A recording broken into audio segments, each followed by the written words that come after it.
तू अंदर जा।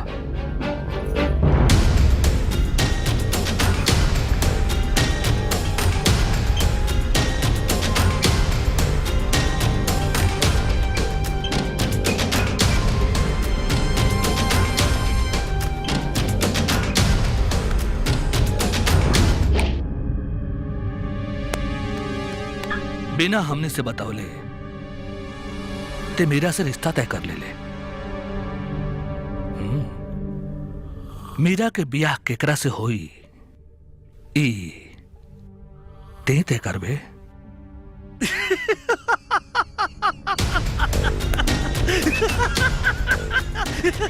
जान के खैर चाहता रहना तो अपना घरे भाग जाओ और दोबारा मीरा के साथ कब नजर ले ते दुनिया से गायब हो जाइबे। और कहां जाइबे केहू के पतो ना चली।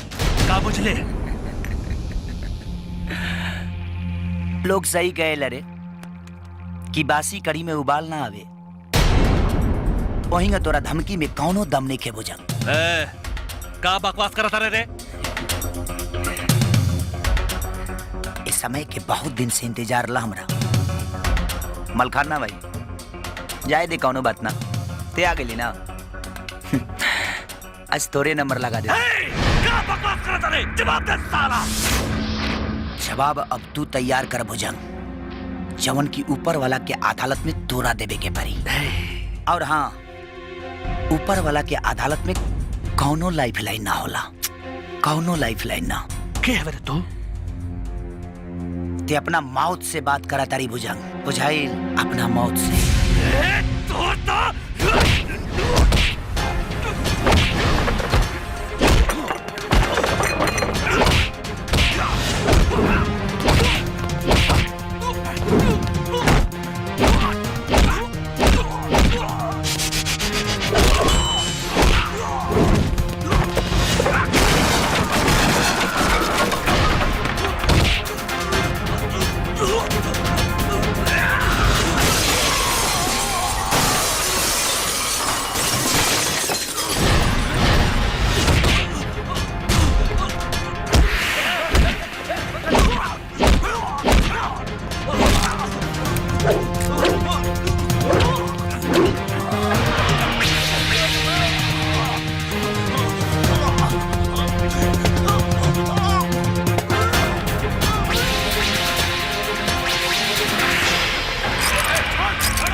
ही का कैले तू?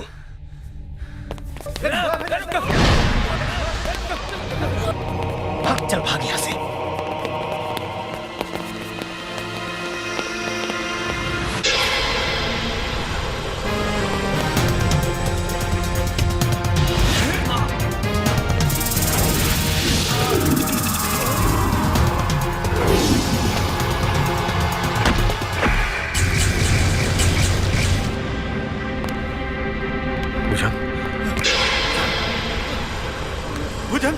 भैया, भुजंग के काबिल भैया, भुजंग के क्या हो गए भैया? भैया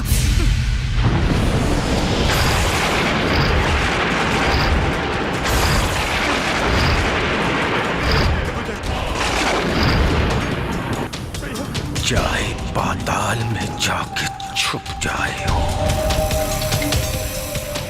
मलखान के प्रकोप से होके क्यों बचा ना पाई?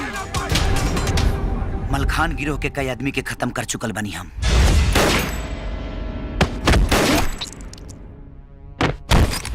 आएगो के तो तोरा सामने ही मरनी। ओकर नाम रहल महावीर। हम मलखान पर भी गोली चलौला रहनी होटल में।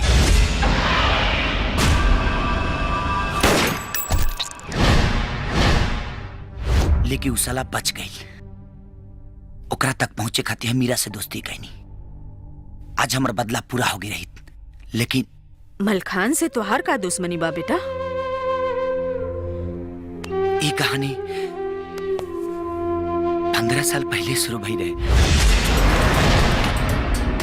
और हम कसम खइले रहनी कि हमरा बाबूजी के कत्ल में जे भी शामिल भइल बा ओकरा के हम जिंदा ना छोड़ब। अब सिर्फ तू आदमी बच गइल बा, मलखान और भौकाल। दरोगा जी, बच्चा मर जाई, एकरा अस्पताल ले जाई। ई क्या?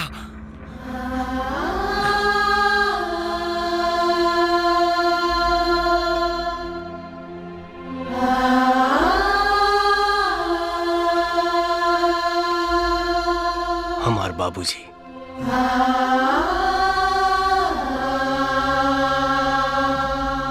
अरे इन्हीं की वजह से तो हम आज जिंदा बानी, और आज तू भी हमार जान बचौला पवन भाई।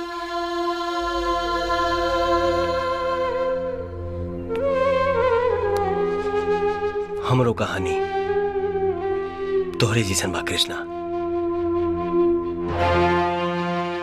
हमार बाबूजी, हमार बहन, दोनों के मलखान।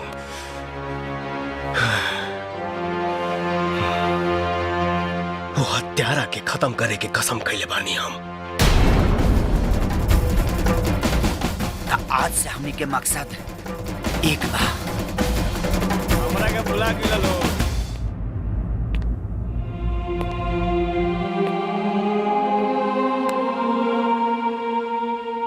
ये हमार भाई हमें सूरज।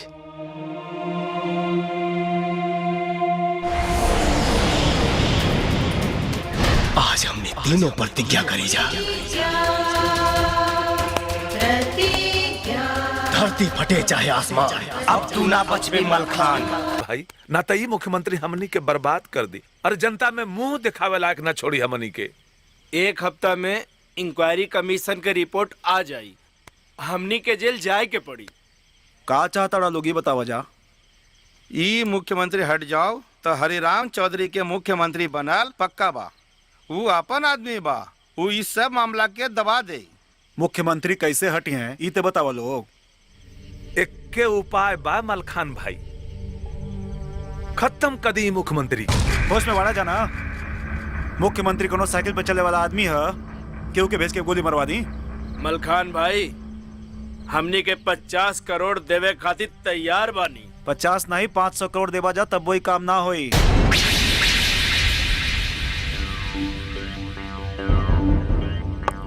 $50 करोड़ भिजवा दिया तो उन्हीं के काम हो जाए।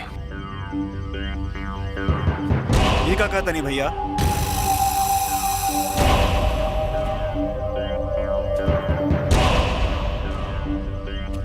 तो हर भाई पागल हो गई बा। पागल हो गई बा तोहर भाई।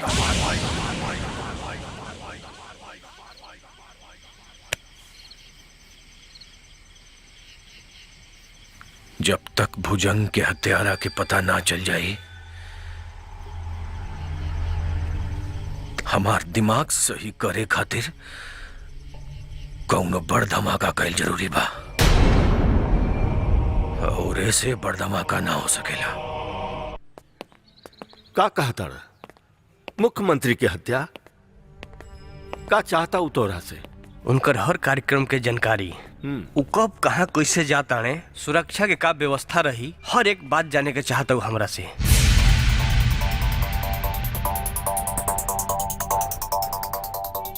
तोहरा के खबर के देले बा? हमार खास आदमी मुख्यमंत्री जी, आपके मंत्रिमंडल के 3 गो मंत्री 50 करोड़ के सुपारी देले बड़ा। तो ई सुपारी के ले बा? वही जकरा तरफ से रउआ हमेशा आंख मुनले रहनी, मलखान। तब का गोली खाए खातिर तैयार हो जाए। यूसुफ बेटा, आज कौनो मुर्गा ना फसल जो थोड़ा सा भी दारू पिला देवे।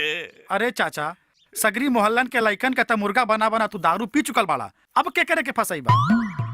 सुंदरी बेटी, जरा पड़ोस के मोहल्ला में भी चल जाइल करा बेटी, थोड़ा तो दारू मिल जाए बेटी। चुप करा, कुछ तो शर्म करे बाबूजी। जब देखा तब दारू दारू दारू, खाली दारू। का झगड़ा होता? ओहो पवन भैया, चाचा के दारू छुड़ावे के एक्के उपाय बा के मोहल्ला के कुल मुख्यमंत्री कल दरभंगा जात बने। आ कमिश्नरवा से कह के हम अपन ड्यूटी सीएम के गाड़ी में लगवा ले बनी। मतलब मुख्यमंत्री के गाड़ी में खाली तू होखबा और ड्राइवर। वाह शाबाश बाबू, अब तो आराम से मुख्यमंत्री के गोली मार सकताड़ा तू।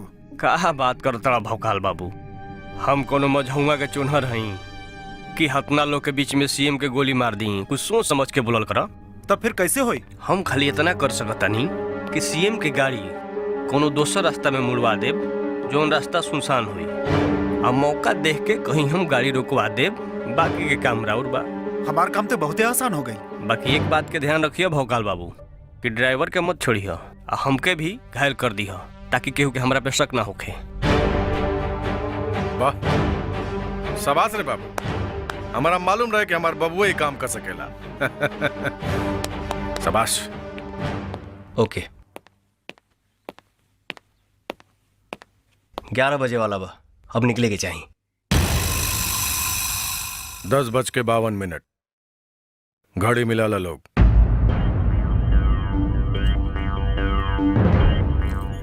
ठीक बा, तो अब निकले लोग, बाकी होशियार रहिए।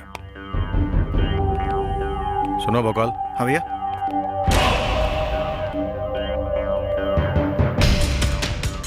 बाबू के कितनों घायल करबा, सब करे पे शक करी। शक्ति भैला पे वो उगल भी सकेला, ओकरो के खत्म कर दिया। ठीक बा भैया।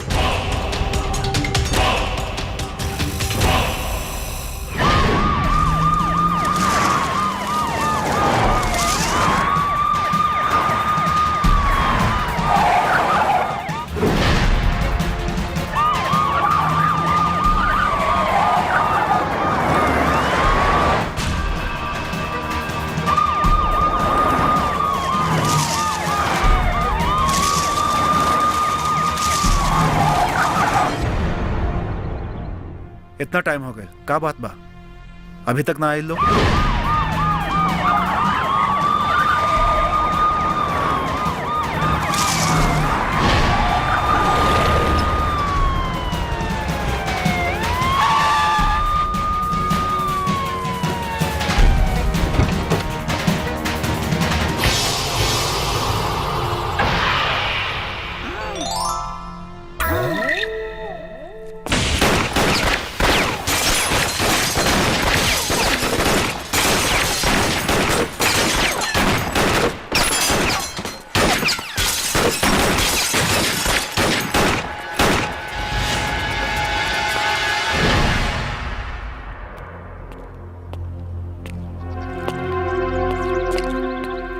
एक गोली हाथ में मारो और दोसर गोली तो हर कपार में मराई बाबू।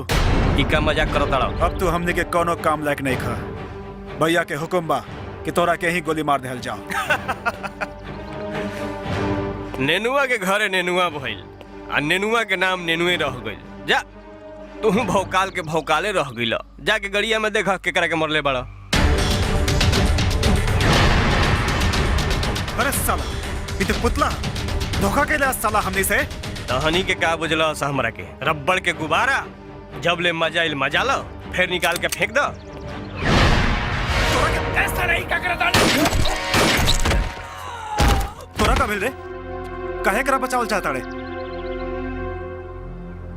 भाई है हमारा।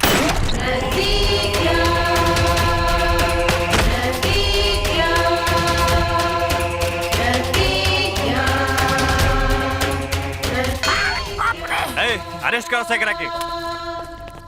चल। ये ठीक ना कहला तू बाबू। हम हमेशा ठीके करीला। चल। केहू कुछ ना हमार उखाड़ पाई। हमार भाई ये पूरा शहर में आग लगा दी। आग। तोरा भाई के चिता के आग भी नसीब ना हुई। याद रखिया।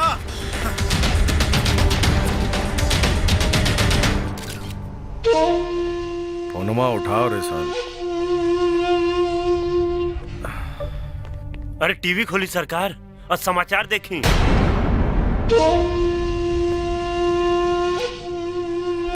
आज की सबसे बड़ी खबर, मुख्यमंत्री श्री राजनाथ चौधरी की हत्या के साजिश में बाहुबली मलखान दादा के भाई भोकाल पुलिस की गिरफ्त में आ चुके हैं। इस पूरे मिशन को जिन्होंने अंजाम दिया है वो पुलिस के 2 जाबाज सिपाही जिनका नाम है पवन सिंह और सूरज सिंह। सगा भाई निर्देश पर इस पूरे मिशन को अंजाम दिया है साला श्रीधर के सपोला रे। और इनका बखूबी साथ निभाया है एक आम नागरिक ने। इस बहादुर नौजवान का नाम है कृष्णा यादव। अरे सरकार, ये तो वह नहीं कहा जो मीरा बबनी संग आई रहे। मुख्यमंत्री की हत्या की साजिश में तीनों मंत्री पुलिस की हिरासत में आ चुके हैं। अब तो मुख्यमंत्री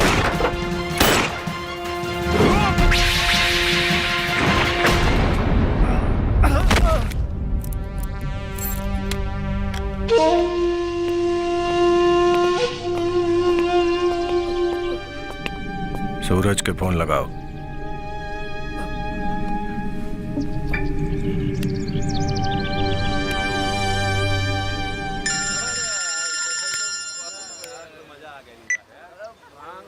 सूरज मलखान हमरा के घेर ले बस। सूरज हमरा के बचाला सूरज। यादव के जान खतरा में बा।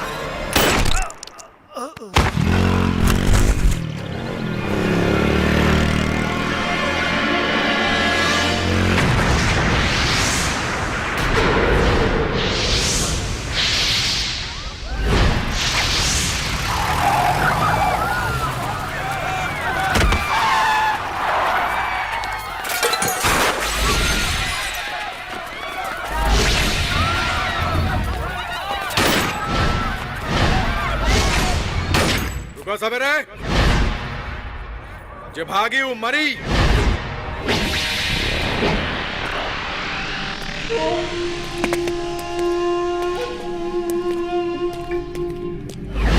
तोहन लोगन से हमार कौनो दुश्मनी नहीं थे।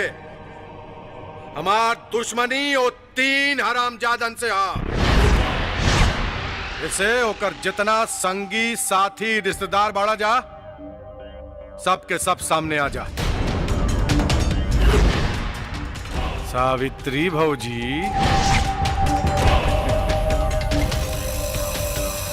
हमरे श्रीधर के मेहरारू तोहरे पिल्लन के सबक सिखावे आइल बानी। हमार बेटा तुरकाल बन के आयल बाड़न मलखान। जौन कहानी तू 15 साल पहले शुरू कैले रहले, वो कहानी के अंत हमार बेटा करी है। चलो वो तो समय बताई कि के कर अंत करता। तू कहाँ लुकाइल बाड़ी रे? इन्हें आओ, इन्हें आओ। तोहरा यार के हमसे का दुश्मनी बारे? उनकरा बाबूजी के भी तू मरवा देले रहला। तू जीप में एक साथ भाग के गुड़वा देले रहला।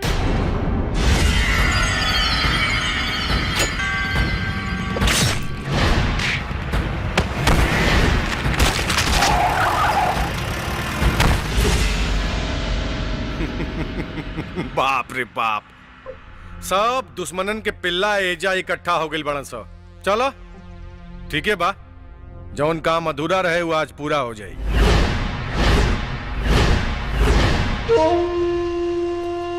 और केहू बारे इन्हन के चाहेता सामने आवा कि मारी गोली बुढ़िया के।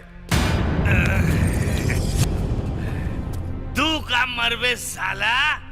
एकरा पहले